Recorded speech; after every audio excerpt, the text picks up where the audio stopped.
When you think about collecting in Flesh and Blood, you probably have this notion that it revolves around acquiring a bunch of stuff, products, cards, what have you, that has monetary value. You know, it could go up and down, but we're basically acquiring things like a big old dragon with a bunch of gold, and we're just acquiring all this monetary value of stuff. But overall, time is a funny thing. And as time marches forward, I think most of us are going to come to the conclusion and the self-realization that the true gains in Flesh and Blood collecting was the friendships we've made along the way. And yeah, I'm going real sappy with this video. Yeah, I thought about this recently. There was a couple of Discord threads and it really made me self-reflect and really go into it and think about it. And it really is true. You know, having nice collections is great. It's great to look at them. It's great to sniff them. It's great to touch it and feel it and hold it and, you know, tell people about it. But ultimately, it's really nice to have a bunch of different people out there in the community that you can also relate to. Because I don't know about you, but I can't go up into the grocery store in Publix and knock on someone's, you know, shoulder and say, hey, you know what Flesh and Blood collection I have? And they're going to be like, what the heck is this guy on? Is this a Florida man on bath salts here? Like, they're probably gonna, you know, try to get away from me as fast as possible. You know, it's nice to talk to people about it who are like-minded individuals and sometimes non-like-minded individuals. I think those are the best people I like to talk to because they have different perspectives on the world, different viewpoints, and, you know, I'm mainly talking about different communities out there in the Flesh and Blood space that, you know, is revolved around collecting or just revolved around Flesh and Blood. It's great to be part of a community. And I've been a part of many different groups here in Flesh and Blood, you know, be it that player groups, collector groups, you name it. But, you know, especially on, you know, the Discord ones are really cool. It's nice to go in them every day and you get like a sense of who is talking about what and what their personality is, and you see people butting heads against each other and inside jokes and whatever. It's like, it's a small little tight-knit community. It's really nice, and it's really beautiful how those can blossom over time, and you see things, you know, transform in different ways with the community. People join, people leave, and it's just, it's a tapestry, right? And I think that that really needs to be realized out there. And if you're in any of these groups, or if you're not, man, you got to join up.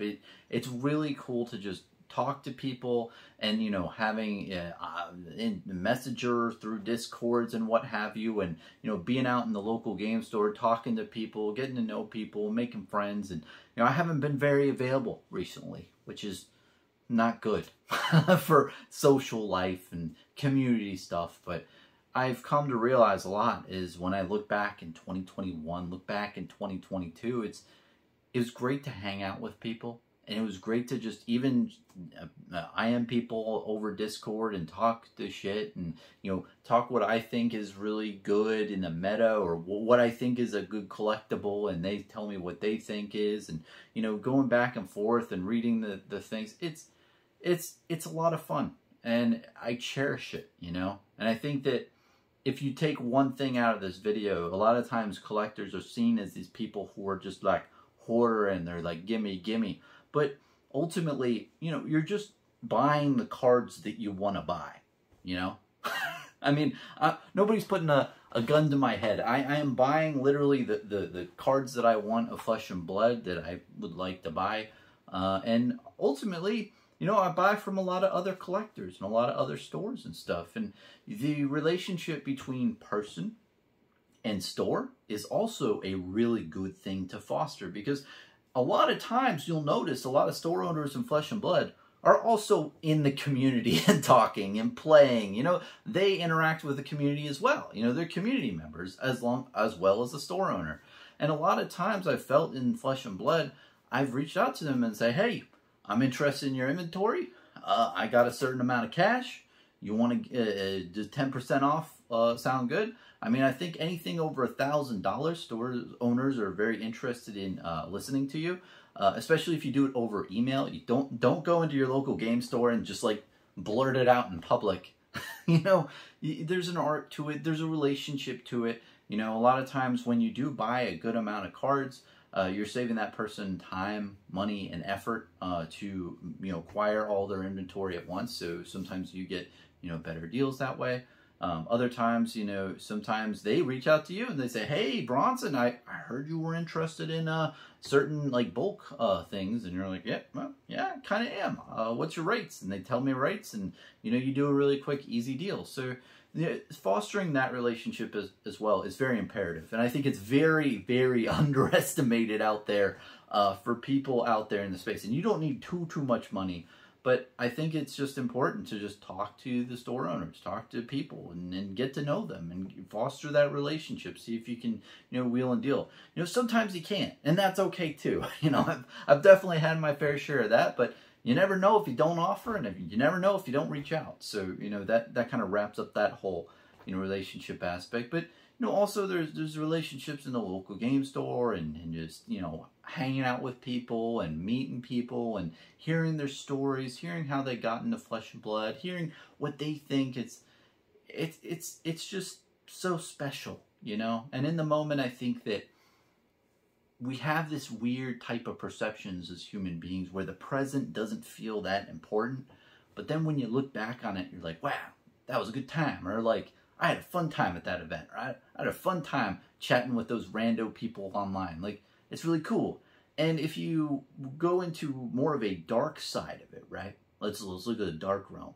If you've heard about all those, random cryptocurrencies and all that stuff where, people got, gypped for a lot of money, I think that the main source of that manipulation, in some cases, allegedly, is community forming. You create a tight-knit group of community members who all know each other, and I think as human beings, we're drawn to that, We are drawn to certain communities, so when we get into a certain, Facebook group, back page and Twitters or whatever, or any type of group setting, right? Us as humans yearn for that. So it's kind of like a drug in a way, you get suckered in, and not in all cases, but I think that it might be a combination, it's like a Coca-Cola, drink type of thing, or a Pepsi, or a, vodka and orange juice. It's the feeling of wanting to be in a community, but also a bit of greed mixed in. Let's not lie. People are interested in making money or finding things undervalued in the market, finding things that should be collected or as a really good thing to collect. And by wanting those types of things and those interactions, you form communities or you join communities. So it's really interesting, that aspect as well. I've thought deep about those types of things where people get duped for money, and there really is a sort of social construct. I mean, I listened to a couple of videos way back, documentaries about this airplane game, which is like this Ponzi scheme up in New York, I think in the 90s or the 80s. And it was the same thing. It's like social parties where people were interested in making money, but they were also, they had really nice parties and got together with a bunch of people and had a nice time, And there's a lot of things in life like that, I believe, where, greed, but also social wantingness is, embedded. So that's just something to, nibble on. But getting back to Flesh and Blood, we tend to be really focused on the collections and obtaining things of value and just really nice stuff. I do it. You might do it. A lot of people out there do it. And it's a beautiful thing. It's really great to buy the cards you want, have goals for yourself, make your own goals. Don't list anyone on the internet or any normal guy in the normal room over there. Find what you want to collect, buy it, be happy for it, and be grateful for it.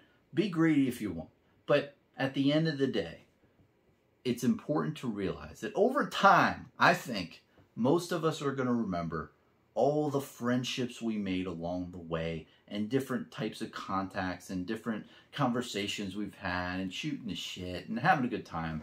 And personally, I haven't been the best type of person to do this, right? I don't ever want to paint myself as some golden god who's perfect at interactions and, you know, social interactions and meeting groups and all this stuff. I'm like, ugh, you know, I am what I am. I'm a normal guy, what you will.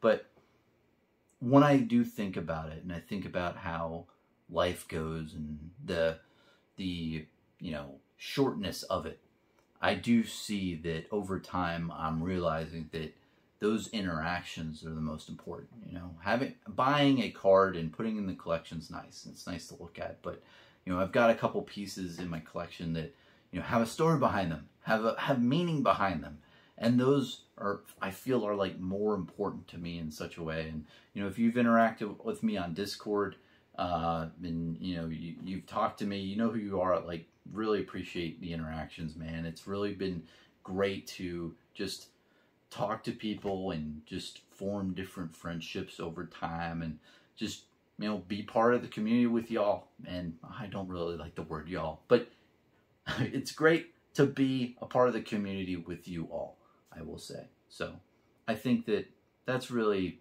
all I wanted to convey in this video. I know it's incredibly sappy. I know I'm doing that to you. I don't mean to make you tear up or what have you or whatever. It's just, it's an important thing to relay, because I think that overall we're all really focused on like financial values and the values of stuff and collecting and everything like that, and how much money do I have and what can I buy, and you know, what have I bought that went up or went down. And it's a fun hobby.